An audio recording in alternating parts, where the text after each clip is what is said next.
guys, welcome to all of you on my YouTube channel that is Vision. हम पढ़ रहे हैं glossary of literary terms by M H. Abrams and Geoffrey Galt Harpham. कल हमने पढ़ा absurd theatre को या लिटरेचर ऑफ द एब्सर्ड को, और मैंने आपको बताया कि एब्सर्ड थिएटर या जो लिटरेचर है, the term was coined by Hungarian playwright Martin Esslin.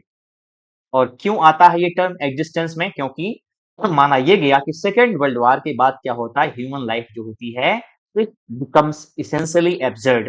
और इस एब्सर्डिटी को यानी इस मीनिंगलेसनेस को क्या किया जा सकता था, लिटरेचर के ही तहत पोर्ट्रे किया जा सकता था। इसलिए इनके सामने एक ऐसा लिटरेचर प्रोड्यूस किया गया जो दिखा रहा था कि ह्यूमन बींग्स के जो एफर्ट्स हैं वो किस तरीके से गलत दिशा में जा रहे थे।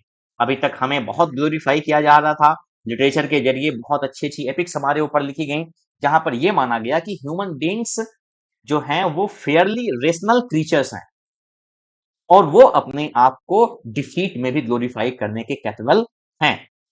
लेकिन सेकेंड वर्ल्ड वॉर ने इन सारे मिथकों को तोड़ दिया। उसने ये दिखाया कि आपकी जो लाइफ है असल में उसके कोई मायने है ही नहीं। इंसान जो है वो महज क्या हो चुका है, वो एक पपेट की तरीके से है और वो क्या कर रहा है, क्या किस तरीके से सिचुएशंस उसके सामने हो रही हैं और उसके कंट्रोल में कुछ भी नहीं है। Nobody comes nobody goes, it's all awkward. ये लाइंस सैमुअल बेकेट अपने प्ले वेटिंग फॉर गोडो में दिखाते हैं कि किस तरीके से दो ट्रैम्प्स हैं और वो किसी गोडो का इंतजार कर रहे हैं। ये गोडो कब आएगा, कौन है ये? ऐसा लग रहा है कि उनके साथ में इनका एक अपॉइंटमेंट है, लेकिन पूरा प्ले बीत जाता है और गोडो नहीं आता है। ठीक है, बढ़ते हैं अपनी इसी सीरीज में ए अल्फाबेट में और अपने अगले टर्म पर आते हैं। और अगला टर्म जो कि हमारी बुक में है वो है एक्ट एंड सीन। जी हाँ, एक्ट एंड सीन का मतलब क्या है? जैसे ये नाम आता है हमारे पास में तो हम समझ जाते हैं कि ये किसी ड्रामा की, ठीक है, क्या है, किसी प्ले को लेकर के बातें हो रही हैं। समझ रहे हैं क्या है? ये किसी प्ले को लेकर के बातें हैं जहां पर हम क्या कर रहे हैं, मेजर डिवीजन को, प्ले के यानी कि मेजर डिवीजन को हम एक्ट कहते हैं। ठीक है, प्ले का जो मेजर डिवीजन होता है उसे हम एक्ट कहते हैं और उस एक्ट्स के जो डिवीजन होते हैं यानी जिसे हम माइनर डिवीजन कहते हैं वो क्या कहलाता है, वो सीन कहलाता है। फर्क क्या होता है दोनों में, हम इसको स्टडी करेंगे अपनी बुक के जरिए। तो आइए देखते हैं। An act is a major division in the action of a play. क्या है एक्ट? वो एक मेजर डिवीजन है, कहां पर? एक्शन ऑफ द प्ले में, यानी प्ले का कोई एक्शन चल रहा है यानी प्ले चल रहा है और उसके जो एक्शन है उसका जो मेजर यानी कि बड़ा, मेजर का मतलब क्या होता है, बड़ा जो डिवीजन है यानी बड़ा जो भाग है उसे हम क्या कहते हैं, ठीक है, उसे हम एक्ट के नाम से जानते हैं। इन इंग्लैंड, अब आप समझिए कि ये आता कहां से है, इन इंग्लैंड दिस डिवीजन, ये जो भाग है, ठीक है, ये जो कह सकते हैं भाग है, वाज इंट्रोड्यूस्ड बाय एलिजाबेथन ड्रामेटिस्ट्स। याद रखिएगा, किसने इंट्रोड्यूस किया? Elizabethan dramatist. और एलिजाबेथ के ड्रामेटिस्ट आप जानते ही कौन कौन है, ठीक है, शेक्सपियर, मार्लो, जॉनसन, ये सब क्या हैं, आपके एलिजाबेथन ही ड्रामेटिस्ट हैं। हु इमिटेटेड, जिन्होंने क्या किया, इमिटेट करना मतलब नकल करना। इमिटेट का मतलब क्या है, नकल करना।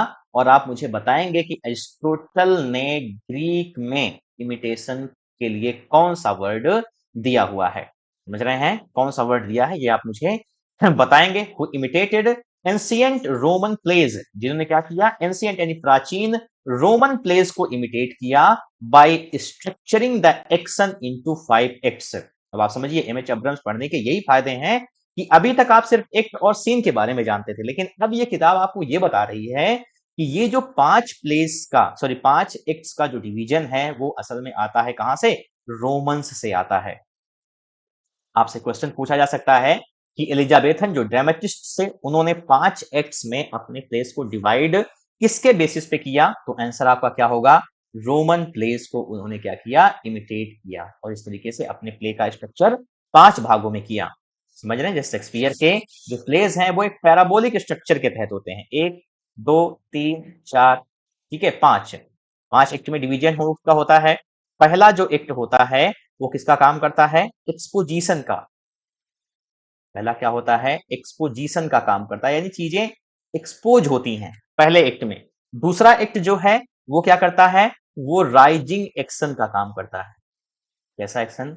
राइजिंग एक्शन का काम करेगा दूसरा जो एक्ट है। तीसरा जो एक्ट है वो किसका काम करता है? क्लाइमैक्स का काम करता है। इसका काम करेगा ये, क्लाइमैक्स का काम करेगा। चौथा जो एक्ट है वो किसका काम करता है? वो काम करता है फॉलिंग एक्शन का। समझ रहे हैं? किसका काम करेगा वो? फॉलिंग एक्शन का काम करता है। लास्ट का जो एक्ट है उसे हम क्या बोलते हैं? वो आपका होता है डिनोमेंट, UEMENT, डिनोमेंट। या इसे हम क्या बोलते हैं, अगर ये प्ले अगर इसका ट्रेजिक एंड हो रहा है, ठीक है, तो ये आपका ट्रेजेडी में हो जाता है। समझ रहे हैं? लेकिन ये लास्ट आप मान के चलिए डिनोमिनेटर। इस तरीके से उसके 5 डिवीजन शेक्सपियर ने अपने प्लेस के किए हुए थे और इनको क्या कहा गया था कि ये उसका एक पैराबोलिक स्ट्रक्चर है, यानी कि परवलयाकार में शेक्सपियर ने अपने प्लेस को लिखा हुआ है इनटू 5 एक्ट्स। आगे देखिए, late in the 19th century क्या हुआ आगे चल करके 19वीं शताब्दी में। कब? 19वीं शताब्दी में क्या हो रहा है? अ नंबर ऑफ राइटर्स, समझ रहे हैं, अ नंबर ऑफ राइटर्स यानी कई सारे, ठीक है, राइटर्स ने क्या किया, लेखकों ने followed the example of Chekhov. Chekhov कौन है? एंटन चेखोव, नाम आपने सुना होगा। कहाँ के हैं राइटर? रसिया के हैं, Anton Chekhov. And Ibsen, Ibsen का नाम आप जानते होंगे कौन है? Henrik Ibsen. और कहां पर इनका नाम आता है? कमेंट सेक्शन में जवाब दीजिएगा। By constructing plays in 4 acts, समझ रहे हैं, चेखोव और इब्सन ने किया, उन्होंने अपने प्लेस को 4 एक्ट में, 4 एक्ट्स में डिवाइड किया। आगे चल करके देखिए, इन द 20th सेंचुरी, ठीक है, 20वीं शताब्दी में द मोस्ट कॉमन फॉर्म, जो सबसे ज्यादा कॉमन फॉर्म है for traditional non musical dramas, ऐसे प्लेस का जो क्या है, नॉन म्यूजिकल है, यानी उसमें संगीत नहीं है, हैज बीन 3 एक्ट्स। वो कितने एक्ट में बटे हुए हैं? 3। हालांकि एग्जाम्पल के लिए मैंने आपको पढ़ाया भी है, जो है जीबी शॉ का प्ले, कौन सा? आर्म्स एंड द मैन, उसको आप देखते हैं कि वो 3 एक्ट में बटे हुए हैं। 20th सेंचुरी में इवन आपके पास में 1 एक्ट प्ले भी आ गया था। कौन सा? 1 एक्ट प्ले, जो कि क्या है, सीन्स में बटे होते थे। और कौन सा मैंने आपको वर्क पढ़ाया है जो 1 एक्ट प्ले है?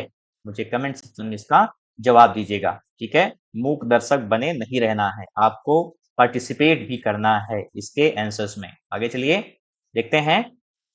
एक्ट्स आर ऑफन सब डिवाइडेड इंटू सीन्स। एक्ट्स जो है वो प्रायः किसमें सब डिवाइडेड होते हैं? सीन्स में। इसमें सीन डिवाइडेड है सीन में, याद रखिएगा। विच इन मॉडर्न प्लेस, जो कि क्या है, आधुनिक नाटकों में, usually consists of units of action, ठीक है, यूजुअली क्या करता है, कंसिस्ट करता है यूनिट्स ऑफ एक्शन को, इन विच, जिसमें कि there is no change of place. समझ रहे हैं क्या है? प्लेस, जगह में कोई भी परिवर्तन नहीं है, समझ रहे हैं। और ब्रेक, या कोई ब्रेक नहीं है in the continuity of time, यानी समय की जो निरंतरता है उसमें भी कोई क्या है, ब्रेक नहीं होता। यानी कि 7 बजे से प्ले शुरू हुआ है तो आपका दूसरा सीन 7:15, 20 मिनट या इस तरीके से हो जाएगा। बहुत ज्यादा समय से चेंजिंग, समय की चेंजिंग नहीं होती है। बाकी देखिए, सम रिसेंट प्लेज, ठीक है, कुछ रिसेंट प्लेज, हालिया जो नाटक हैं, dispense with the division into acts, ठीक है, क्या है वो, एक्ट्स के डिवीजन में डिस्पेंस है, and are structured as a sequence of scenes और एपिसोड्स। समझ रहे हैं क्या है, वो इनसे परे हैं एक्ट्स के डिवीजन से, और उनका जो स्ट्रक्चर है, उनका जो संरचना है उनकी, वो किसमें बटे हुए हैं? सीक्वेंस ऑफ सीन्स या एपिसोड्स में। इन द कन्वेंशनल थिएटर, समझ रहे हैं किसमें? कन्वेंशनल थिएटर में, with a proscenium arc that frames the front of the stage. Proscenium क्या होता है? ये वो जगह होती है जहां से ऑडियंस और जो स्टेज है वो अलग होता है। समझ रहे हैं? जो ऑडियंस है और स्टेज जो है वो दोनों क्या होते हैं? अलग होते हैं। That frames the front of stage.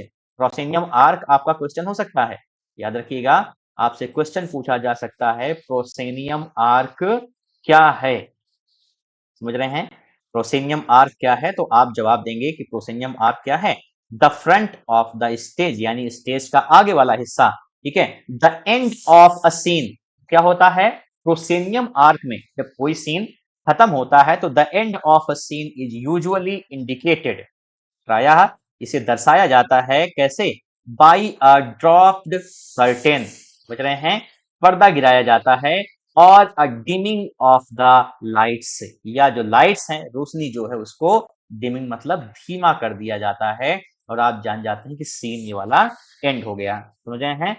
And the end of an act, समझ रहे हैं क्या होता है? और एक्ट की एंडिंग कैसे दिखाई जाती है? बाय अ ड्रॉप्ड कर्टेन, समझ रहे हैं? एक ड्रॉप्ड कर्टेन यानी पर्दा जो है वो गिरा दिया जाता है। एंड एन इंटरमिशन, इंटरमिशन जानते ही हैं, मूवीज आप देखने जाते हैं तो हाफ में क्या होता है? आपका इंटरमिशन होता है। तो समझ रहे हैं सीन्स क्या होता है? सीन की एंडिंग में डिमिंग ऑफ द लाइट्स होती है और क्या होता है? एक्ट के एंडिंग में ड्रॉप्ड कर्टेन यानी पर्दा गिरा करके, ठीक है, इस चीज को दिखाया जाता है। आगे हमारे पास जो टर्म है दैट इज एस्थेटिक आइडियोलॉजी, समझ रहे हैं? और ये एक बहुत ही कॉम्प्लेक्स टर्म है। कॉम्प्लेक्स टर्म इसलिए है क्योंकि इसे थोड़ा डिफाइन करना अपने आप में जितना बड़ा चैलेंज है, उससे ज्यादा ये चैलेंज होता है कि आप उसको मगअप कैसे कर पाएंगे एस्थेटिक आइडियोलॉजी को। तो मैं आपको समझाता हूं एस्थेटिक आइडियोलॉजी का ये जो कॉन्सेप्ट है वो आता कहां से है। एस्थेटिक आइडियोलॉजी का मतलब ये था, ये जो विचारधारा आई, पहले ये था कि साहित्य जो है वो बनाया जाता था किसी एक विशेष पर्पज के तहत। पर्पज का तहत ये है, अगर मुंशी प्रेमचंद की आप कहानियों को देखेंगे तो किस तरीके से वहां पर जो छोटे तबके के लोग हैं, जो गरीब वर्ग है, जो परेशान वर्ग है, उसको दिखाया जाता है, समझ रहे हैं? और फिर ये होता है कि जब उसका पर्पज पूरा हो गया, जब उसका उद्देश्य पूरा हो जाता है तो आगे चल करके फिर उस लिटरेचर का है क्या काम? फिर तो वो शून्य हो गया, उसका कोई मतलब नहीं निकला। तो इसलिए जो एस्थेटिक आइडियोलॉजी आई, विचारधारा आई, जिसको हम क्या बोलते हैं हिंदी में कहें तो साहित्यिक सौंदर्य, समझ रहे हैं क्या होता है? साहित्यिक, ठीक है, सौंदर्य,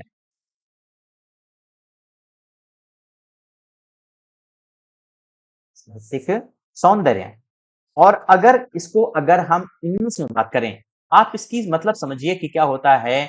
beauty that can not be expressed in words, beauty that can not be expressed in words, यानी वो सुंदरता कला की जिसको आप शब्दों में बयां ना कर सकें। तो क्यों जरूरत पड़ रही है ऐसी ब्यूटी की जो लिटरेचर को खुद चमका रहा है? समझ रहे हैं? वो अपने पर्पज से ज्यादा, ठीक है, जो उसका पर्पज था कि एक हम सामाजिक जो कुरीति है उसको हटाने के बजाय हम अपने आप को क्या करें? साइन करें, शो ऑफ करें। तो ऐसा इसलिए होता है क्योंकि बहुत सारे राइटर्स ऐसे आते हैं जो क्या करते हैं, बहुत सारे थ्योरिस्ट ऐसे आते हैं जिनका ये मानना होता है कि आर्ट इज सेल्फ सफिशिएंट, समझ रहे हैं? कला जो है वो स्वयं में क्या है? सफिशिएंट है। आर्ट जो है वो सेल्फ सफिशिएंट है, समझ रहे हैं? क्या है? Self sufficient. और इसका कोई मोरल, सोशल, पॉलिटिकल यानी नैतिक, सामाजिक या राजनैतिक उद्देश्य की पूर्ति करना इसका कोई भी लक्ष्य नहीं है। कला स्वयं के लिए एग्जिस्ट करती है, इट एग्जिस्ट फॉर इटसेल्फ, समझ रहे हैं? क्या है कि ये खुद के लिए एग्जिस्ट करती है। इसलिए यहाँ पर जो राइटर्स आते हैं उन्होंने कंटेंट के बजाय, समझ रहे हैं, लिटरेचर को हम दो पार्ट में बांटते हैं। एक तो होता है कंटेंट जिसको हम सब्जेक्ट मैटर बोलते हैं, क्या होता है? Subject matter. दूसरा होता है फॉर्म, यानी कि चीजें कैसे लिखी गई हैं। उसमें यह बताया जाता है कि अब हम क्या करेंगे, कंटेंट से हमारा कोई मतलब नहीं है, हम क्या करेंगे, हम फॉर्म को, चीजें कैसे लिखी गई हैं इससे हमारा वास्ता है, बस बाकी चीजों को हम नहीं जानते हैं। ठीक है, तो आइए हम देखते हैं एस्थेटिक आइडियोलॉजी एमएच अब्रम्स के अनुसार क्या कहती है। देखिए, aesthetic ideology was a term, ये क्या था? एक ऐसा टर्म था अप्लाइड बाय द, ठीक है, जिसको अप्लाई किया गया किसके द्वारा? बाय द डिकॉन्स्ट्रक्टिव थ्योरिस्ट, समझ रहे हैं? किसके द्वारा? डिकॉन्स्ट्रक्टिव थियरिस्ट, जिनका नाम क्या था? पॉल डी मान, याद रखिएगा, पॉल डी मान के द्वारा। और कहां पर? इन हिज लेटर राइटिंग्स, अपनी जो उनकी राइटिंग्स थी बात की, उसमें उन्होंने इस टर्म को अप्लाई किया टू डिस्क्राइब, ठीक है, ये बताने के लिए कि ये है क्या? Seductive appeal of aesthetic experience in which he claimed form and meaning, perception and understanding and cognition and desire are misleadingly and sometimes dangerously conflated।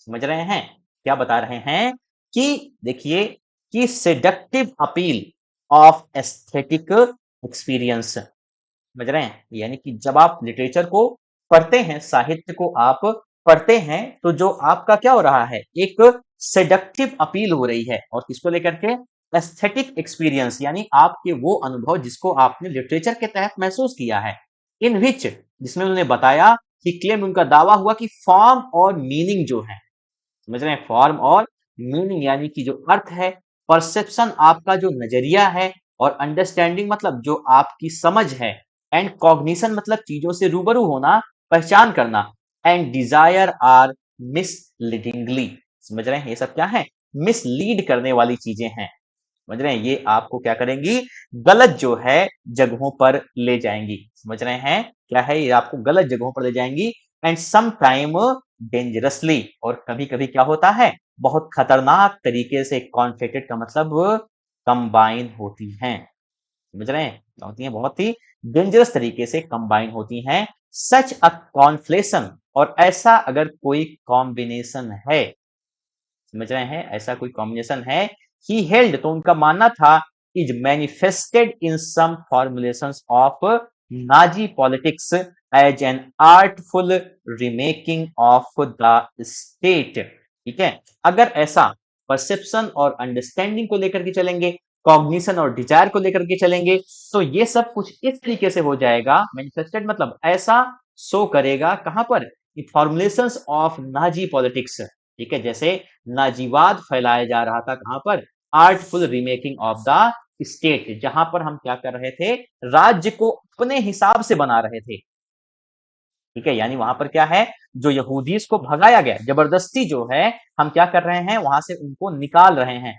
Forcefully, और हम वहां पे नाजीवाद को फैला रहे हैं, तो उसी तरीके से पॉल डी मान का कहना यह था कि अगर आप यहाँ पर इन सब चीजों से टेम्परिंग करते हैं, छेड़छाड़ करते हैं लिटरेचर से, तो ये क्या हो जाएगा, आप क्या हो जाएंगे, एक तरीके से जबरदस्ती जबरन चीजों को इंपोज कर रहे हैं, जो कि एस्थेटिक आइडियोलॉजी से क्या है, परे है, अलग है, यानी साहित्यिक सौंदर्य से क्या है, ये हट करके हो जाएगा। अब आगे देखिए, इन डिमांड्स व्यू, ठीक है, क्या है, पॉल डी मान के व्यू के अनुसार, ठीक है, उनके विचार के अनुसार, the concept of the aesthetic, जो साहित्य का कॉन्सेप्ट आया, समझ रहे हैं, जो विचार आया, came to stand for all organicist approaches, not only to art but to politics and culture as well, समझ रहे हैं, पॉल डी मॉन के अनुसार the concept of the aesthetic, ये जो एस्थेटिक यानी साहित्यिक सौंदर्य का जो विचार आया, ठीक है, came to stand for all organicist approaches, वो सारी, ठीक है, ऑर्गेनिस्टिक जैविक अप्रोचेस में लागू हुआ, नॉट ओनली टू आर्ट, केवल कला तक ही सीमित नहीं है, बल्कि किससे, but to politics and culture as well, बल्कि किससे, राजनीति और किससे, कल्चर मीन्स संस्कृति से भी, समझ रहे हैं, द एक्सपीरियंस ऑफ लिटरेचर, साहित्य की जो क्या है, अनुभव है, ही आर्ग्यूड, उनके हिसाब से minimises the temptation of aesthetic ideology to confuse sensory experience with understanding, ठीक है, since literature represents the world in such a way that neither meaning nor sense experience is directly perceptible, ठीक है, क्या है, आप समझिए इस चीज को कि क्या हो रहा है, देखिए, ही आर्ग्यूड, उनका क्या मानना था कि एक्सपीरियंस ऑफ लिटरेचर यानी साहित्य का जो अनुभव है, समझ रहे हैं, साहित्य का जो अनुभव है, उनके हिसाब से वो क्या है, मिनिमाइजेस मीन्स कम कर देता है, क्या कर देता है, कम कर देता है, the temptation of aesthetic ideology, यानी जो एस्थेटिक आइडियोलॉजी साहित्यिक विचारधारा की जो टेम्पटेशन है, उत्तेजना है, उसको, और क्या करता है, टू कंफ्यूज सेंसरी एक्सपीरियंस, और आपकी जो इंद्रियों का अनुभव है उसको कंफ्यूज कर देता है, ठीक है, कंफ्यूज मतलब उसमें आपको विरोधाभास डाल देता है, विद अंडरस्टैंडिंग, समझ रहे हैं, समझ के द्वारा, क्योंकि सिंस, जबकि literature represents the world in such a way, क्योंकि साहित्य ठीक है, दुनिया को एक इस तरीके से दिखाता है दैट नीदर मीनिंग, जहां पर ना तो मीनिंग नॉर सेंस, समझ रहे हैं, जहां पर ना तो मीनिंग और ना ही sense experience is directly perceptible, जहां पर ना तो मीनिंग यानी अर्थ और ना तो अनुभव क्या है, डायरेक्टली परसेप्टिबल, आप सीधा सीधा पहचान वहां पर इन चीजों की नहीं कर सकते हैं, समझ रहे हैं। कुल मिलाकर के आप यहाँ पर ये समझिए कि पॉल डी मान का ये मानना था एस्थेटिक जो आइडियोलॉजी है, विचारधारा, वो क्या है, केवल महज आर्ट तक ही सीमित नहीं है, बल्कि वो पॉलिटिक्स और कल्चर को भी प्रभावित करती है, समझ रहे हैं। और आप फोर्सफुली क्या कर सकते हैं, किसी भी चीज को ना तो समझ सकते हैं, ठीक है, ना तो उसे जान सकते हैं, क्या है, और आप ऐसा करते हैं तो आपकी जो सेंसरी एक्सपीरियंस है, समझ रहे हैं, यानी आपकी इंद्रियों का जो अनुभव है वो क्या होगा, कंफ्यूज होगा इसके तहत, ठीक है। In the ideology of the aesthetic, समझ रहे हैं, ये जो विचारधारा है किसकी, एस्थेटिक की, द मार्क्सिस्ट थ्योरिस्ट, जो मार्क्सिस्ट थ्योरिस्ट हैं, कौन, Terry Eagleton, presented a history and critique of the aesthetic, इन्होंने क्या किया, इन्होंने एक इतिहास, ठीक है, एक हिस्ट्री या क्रिटिक जो है रिप्रेजेंट किया इसका, द एस्थेटिक का, noting the many ideological perversions and distortions of the concepts, और उन्होंने ये नोट किया कि बहुत सारे क्या हैं, ठीक है, आइडियोलॉजिकल परवर्जन्स एंड डिस्टॉर्शंस हैं, यानी आपके जो कॉन्सेप्ट्स हैं, जो विचार हैं, ठीक है, जो अवधारणाएं हैं, उसमें बहुत सारे परवर्सन है, यानी बहुत सारे भटकाव हैं और बहुत सारे डिस्टॉर्शंस भी हैं। अगर आप originally articulated in terms of freedom, अगर आप बात करें किसको लेकर के, आजादी के टर्म में, एंड प्लीजर और आनंद के टर्म में, and therefore possessing an emancipatory potential for humankind, the aesthetic has often been appropriated by the political right so as to represent the essence of reactionary ideology which works most efficiently when it seems not to be working at all।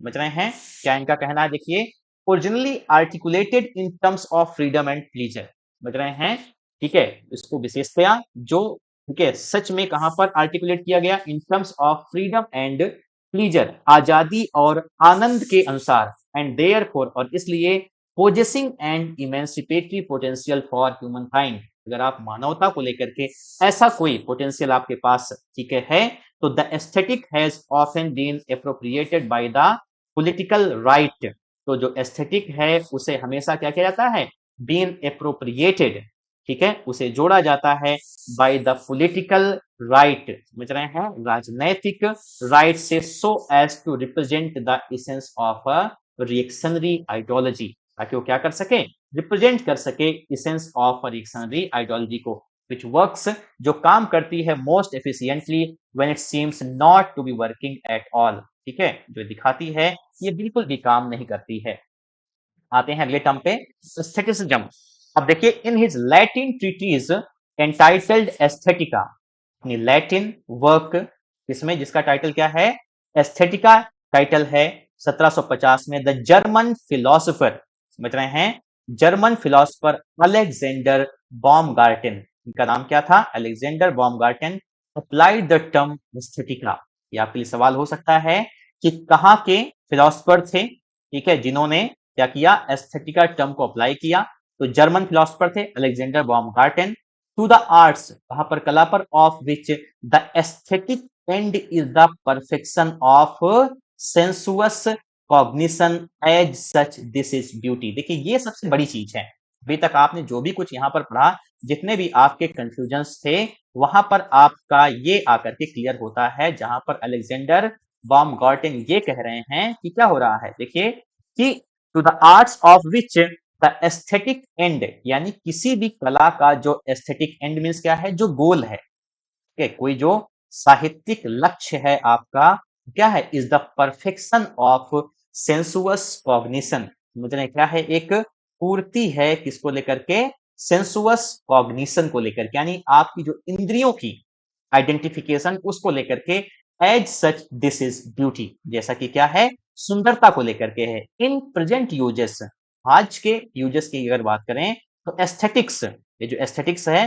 From the Greek, ये कहां से आया, Greek भाषा से, ये आपका question हो सकता है कि एस्थेटिक जो है वो किस भाषा से आया हुआ, तो ग्रीक भाषा से आया है, परटेनिंग टू सेंस परसेप्शन, जिसका मतलब क्या है, सेंस परसेप्शन है, यानी कि आपकी जो सेंसेस हैं, ठीक है, जो सेंस ऑर्गन्स हैं, उनका क्या है, परसेप्शन लिटरेचर में होना, डेजिग्नेट्स the systematic study of all the fine arts, और ये क्या दिखाता है, designates the systematic study of all the fine arts as well as of the nature of beauty in any object whether natural or artificial, समझ रहे हैं, चाहे वो नेचुरल हो या आर्टिफिशियल हो। आगे देखते हैं एस्थेटिसिज्म और अल्टरनेटिवली द एस्थेटिक मूवमेंट, बात करें क्या है एस्थेटिसिज्म या अल्टरनेटिवली द एस्थेटिक मूवमेंट, तो यहां पर आपकी चीजें जो हैं वो क्लियर हो जाएंगी ज्यादा, वो क्या है, वाज अ यूरोपियन फेनोमिनन, ठीक है, फेनोमिना क्या होता है, वो प्लूरल होता है, फेनोमिनन क्या होता है, वो सिंगुलर होता है, during the latter part of the 19th century, समझ रहे हैं, यानी कि 1850 के बाद की बातें हैं, that had its chief headquarters in France, समझ रहे हैं कहां पर था, ये आपसे सवाल पूछा जा सकता है कि ये जो एस्थेटिसिज्म था या एस्थेटिक मूवमेंट था वो कहां का, ठीक है, मूवमेंट था। एक बार यूपी जीडीसी में पिछली बार क्वेश्चन था, कई सारे टर्म्स को दे दिया था, एब्जेक्ट थिएटर को दे दिया था, एस्थेटिक को दे दिया था, एक्सप्रेशनिज्म को दे दिया था और एक और दिया था, और उसमें से ये क्वेश्चन पूछा गया था इसमें से कौन से ऐसे टर्म हैं, ठीक है, ऐसे कौन से मूवमेंट्स हैं जिनका हेडक्वार्टर कहां पर था, फ्रांस में था, तो याद रखिएगा अभी आपके पास एक मिला है एब्जेक्ट थिएटर, वो भी कहां से, फ्रांस से ही आता है, दूसरा जो एस्थेटिक मूवमेंट है वो भी कहां से निकलता है, फ्रांस से, इन अपोजिशन, इसके विपरीत, to the dominance of science, समझ रहे हैं, in opposition to the dominance of science, इसके विपरीत, साइंस के, विज्ञान के प्रभाव के विपरीत, and in defiance of the widespread indifference or hostility of middle class society of their time to any art that was not useful or did not teach moral values, French writers developed the view that a work of art is the supreme value among human products, precisely का मतलब clearly because it is self sufficient and has no use or moral aim outside its own being, ये सबसे बड़ी बात है, पूरे समझ रहे हैं, एस्थेटिक मूवमेंट्स में जहां तक आपने अभी तक पढ़ा हुआ है, समझ रहे हैं, कहां से अगर बात करें, एस्थेटिक आइडियोलॉजी से अगर बात करें, एस्थेटिक आइडियोलॉजी से पूरा एस्थेटिज्म से बात करेंगे, तो ये जो लाइनें हैं, ठीक है, ये जो लाइन है, this line is the ultimate line, this is the ultimate line to understand, to comprehend this moment, समझ रहे हैं, ये क्या है, ये अल्टीमेट लाइन है। अब आगे इसमें देखिए जो लाइन है, मैं इसको जो है आपको हाईलाइट कर रहा हूं, समझिए क्या कह रहा है, फ्रेंच राइटर्स, समझ रहे हैं क्या है, यहां से देखिए, इन अपोजिशन, किसके विपरीत में, to the dominance of science, यानी विज्ञान के उद्भाव के विपरीत में, and in defiance of the widespread indifference, और एक जो क्या हुआ था, फैला हुआ था, indifference और hostility of the middle class society of their time, समझ रहे हैं, indifference यानी जो क्या है, जो कह सकते हैं भेदभाव का ना होना, और hostility of the middle class society of their time, और मिडिल क्लास जो सोसाइटी थी अपने टाइम की, टू एनी आर्ट, उनके हिसाब से क्या था कि कोई भी कला, समझ रहे हैं क्या है, was not useful, ये पूरी लाइन आप मार्क करेंगे कि any art that was not useful or did not teach moral values, समझ रहे हैं क्या है, कि कोई भी, समझ रहे हैं कि अगर ऐसा आर्ट जो मोरल वैल्यूज यानी नैतिक, समझ रहे हैं क्या हो रहा है, जो नैतिक कर्तव्य नहीं सिखा रहा है, तो क्या होता था, वो उसको लेकर के एक वाइड स्प्रेड इंडिफरेंस था या हॉस्टिलिटी थी, लोग एकदम से बिल्कुल कोई वैल्यू ही नहीं करते थे, और क्या है, तो उस चीज को देख करके फ्रेंच राइटर्स जो थे उन्होंने क्या किया, developed a view, develop the view, उन्होंने एक ऐसे व्यू को, विचारधारा को डेवलप किया, that a work of art is the supreme value among human products, समझ रहे हैं कि एक क्या है, दैट वर्क ऑफ आर्ट, कि कला का जो एक हिस्सा है, समझ रहे हैं, एक जो कला है क्या है, is the supreme value among human products, ठीक है, क्या है, उसकी एक सुप्रीम वैल्यू है किसके बीच में, ह्यूमन प्रोडक्ट्स में। प्रिसाइसली का मतलब क्लियरली, इसलिए because it is self sufficient and has no use or moral aim outside its own being. अगर कला कोई नैतिकता नहीं सिखा रही है तो इसका मतलब ये नहीं है कि आप कला को नकार देंगे। कला अगर कोई नैतिकता नहीं सिखा रही है तो वहां पर फ्रेंच राइटर्स का ये मानना था कि क्या है, ये सेल्फ सफिशिएंट है। समझ रहे हैं ये क्या है, ये सेल्फ सफिशिएंट है and has no use or moral aim outside its own being.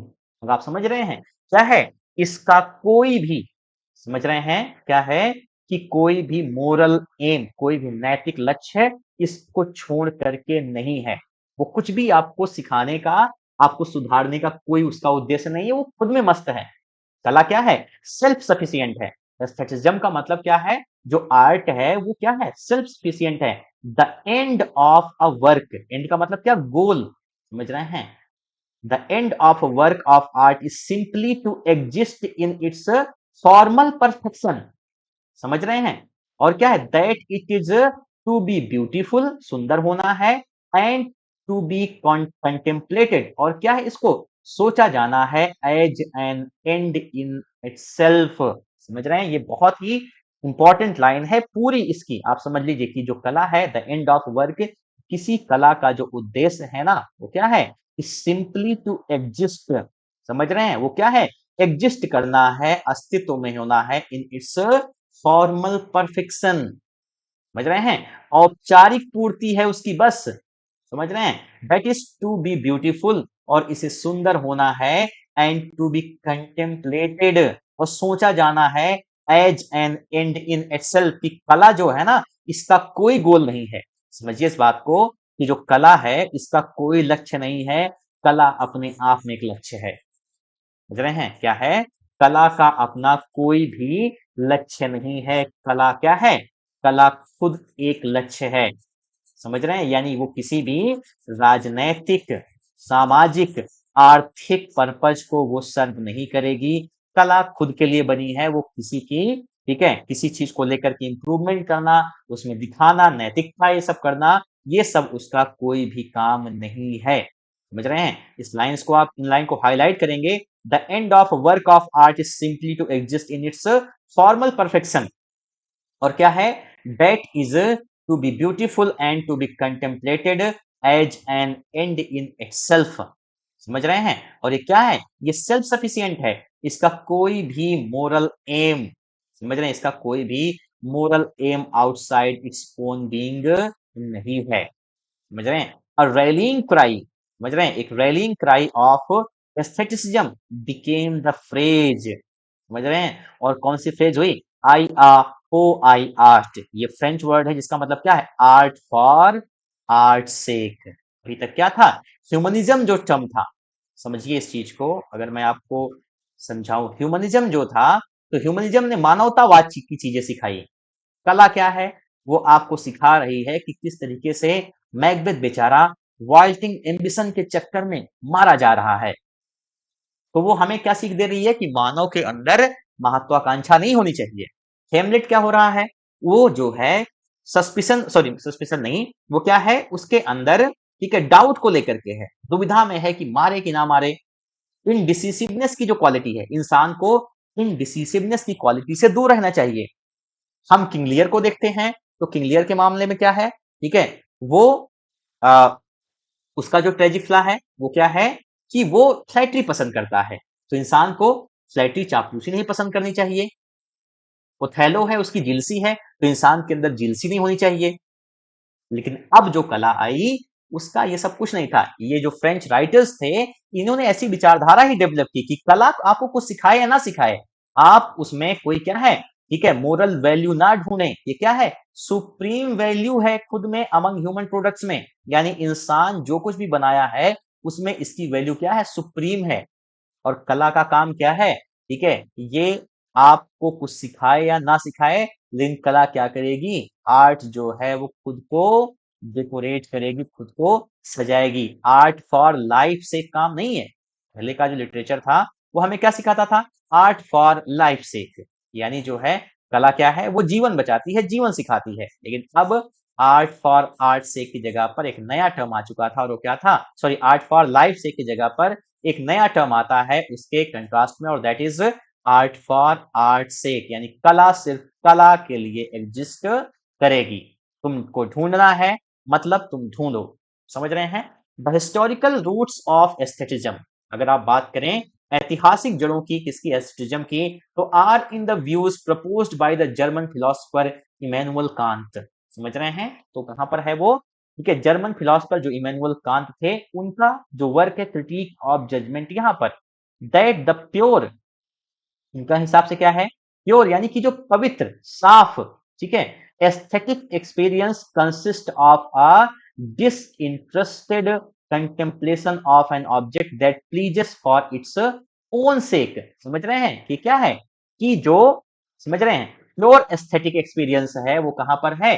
Contemplation of an object, वो किसी भी ऑब्जेक्ट की ऐसी समझ में है। कंटेम्पलेशन का मतलब क्या? किसी चीज को लंबे समय तक सोचना। तो प्लीजेस फॉर इट्स ओन सेक, जो क्या है? खुश है, खुद के लिए ही खुश है, किसी के और के लिए खुश नहीं है। विदाउट रेफरेंस, और ठीक है, टू रियलिटी और to the external ends of utility और मोरालिटी। ये क्या करती है? विदाउट रेफरेंस टू रियलिटी, वास्तविकता उसका कोई मतलब नहीं है, और द एक्सटर्नल एंड्स, या कोई बाहरी जो लक्ष्य है, ऑफ यूटिलिटी और मोरालिटी, वो आपको यूटिलिटी सिखाए, मोरालिटी सिखाए, नैतिकता, ये सब कला का कोई काम नहीं है। कला कैसी है? देखिए, सेल्फ कॉन्शियस मूवमेंट है, ये खुद को लेकर के, ठीक है, कॉन्शियस है। ये मानवता और नवता से कोई मतलब नहीं, हम आर्ट को ही, आर्ट अपने लिए ही बस एग्जिस्ट करेगी। समझ रहे हैं? एज सेल्फ कॉन्शियस मूवमेंट लिख रहे हैं, क्या है? हाउएवर, हालांकि फ्रेंच एस्थेटिसिज्म, जो फ्रेंच एस्थेटिसिज्म है, इज ऑफन सेड, प्रायः कहा जाता है, to date from Theophile Gautier's witty defence of his assertion that art is useless. समझ रहे हैं? क्या है? ठीक है, इन्होंने क्या कहा? कला जो है यूजलेस है। प्रीफेस टू, ठीक है, मेटामोर्सल डी मॉपिन 1835, यहां से एस्थेटिसिज्म वाज डेवलप्ड बाय बॉडलन। समझ रहे हैं क्या है एस्थेटिसिज्म? इसको किसने डेवलप किया? Baudelaire, Charles Baudelaire. When was greatly influenced by Edgar Allan's Poe's. ठीक है, एडगर एलन पो बहुत फेमस राइटर हैं, और इनकी एक अच्छी पोयम है जिसका नाम क्या है? क्रो को लेकर के है। मुझे आप बताइएगा, पोयम का नाम मुझे भी नहीं याद आ रहा है। जो क्या थे? बहुत ज्यादा प्रभावित थे एडगर एलन पो के क्लेम से। कहां पर? दैट द सुप्रीम, समझ रहे हैं, work is a poem per से। समझ रहे हैं क्या है? The supreme work is a poem per se, जिसका मतलब क्या? Poem written solely for the poem's sake, यानी कविता लिखी गई है किसके लिए? पोयम खुद के लिए, किसी और के लिए नहीं। It was later taken up by Flaubert, और बाद में इस विचार को किसने रिसीव किया?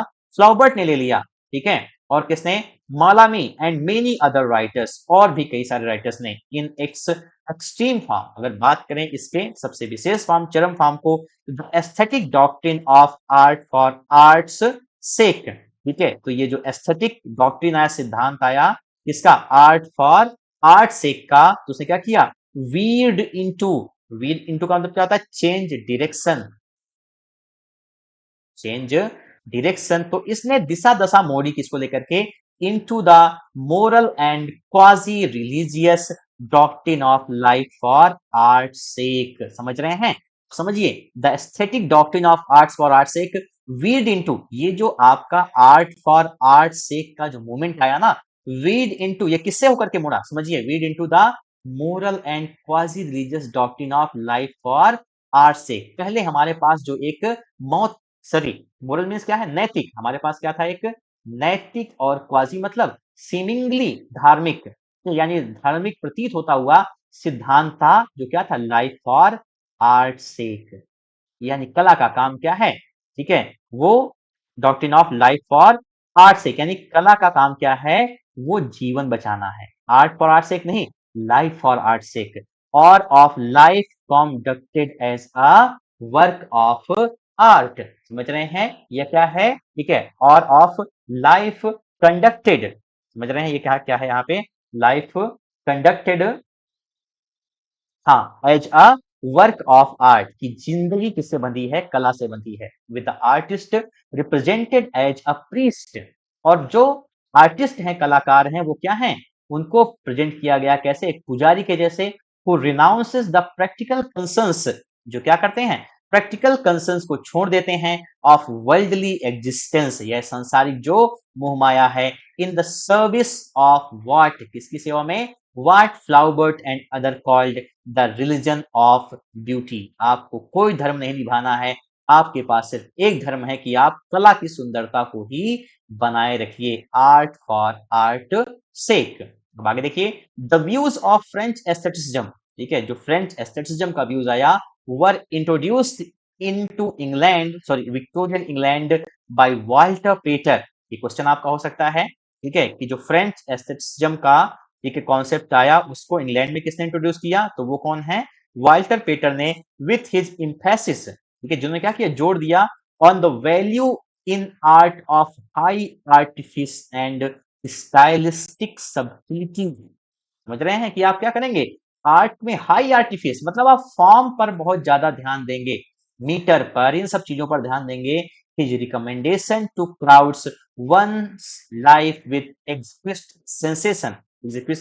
sensation and his advocacy of the supreme value of beauty and of the love of art for its so own sake, समझ रहे हैं, love for art for its own sake।